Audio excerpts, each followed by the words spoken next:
آپ میں سے بہت بڑی تعداد میں ایسے لوگ ہیں کہ جنہوں نے بگ بینگ کے بارے میں سنا ہوگا، لیکن سب نے سنا ہو یہ ضروری نہیں ہے۔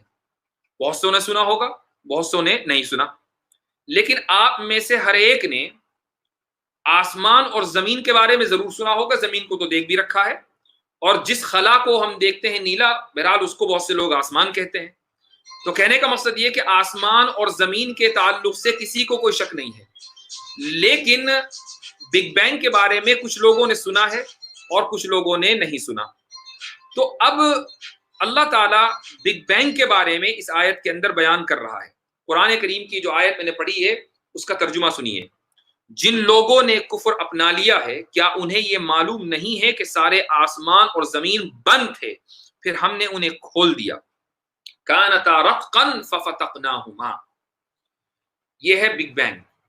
اس کائنات کا آغاز آج سے تقریباً 14 ارب سال پہلے، 14 بلین ایئرز پہلے ایک عظیم الشان دھماکے سے ہوا۔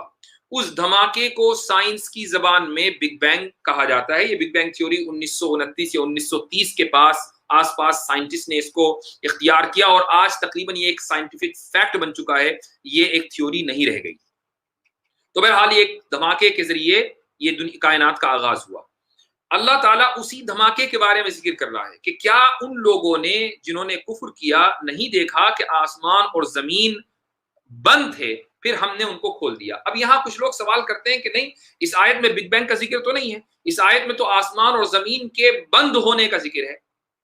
تو اس کا جواب یہی ہے، میں نے جو بھی کہا کہ آپ میں سے ہر ایک آدمی نے آسمان اور زمین کے بارے میں سنا ہے، لیکن آپ میں سے ہر ایک آدمی نے بگ بینگ کے بارے میں نہیں سنا۔ بگ بینگ کے بارے میں اس نے سنا ہے جس نے تھوڑی بہت سائنس پڑھی ہوئی ہے، یہ اس نے نیشنل جیوگرافی کے اوپر کچھ چینلز کچھ ایپیسوڈز دیکھے ہوئے ہیں۔ لیکن جو ایک عام آدمی ہے، جو ایک عام صحرا نشین ہے، جو کسی گاؤں میں رہتا ہے، وہ شخص بگ بینگ سے واقف نہیں ہے۔ وہ تو آسمان اور زمین کو جانتا ہے۔ تو شہر میں رہنے والا اور پڑھا لکھا وہ بھی آسمان اور زمین کو جانتا ہے، گاؤں میں رہنے والا دیہاتی وہ بھی آسمان اور زمین کو جانتا ہے۔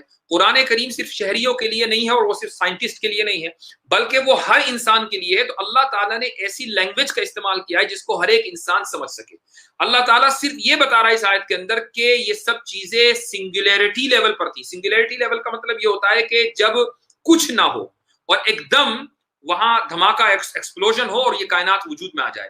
اللہ تعالیٰ نے صرف اس سنگولیرٹی لیول کو بیان کرنے کے لیے یہ تعبیر اختیار کی کہ کانتا رتقن، کہ یہ آسمان اور زمین بند تھے، یعنی اس سنگولیرٹی لیول پر تھے، نہیں تھے۔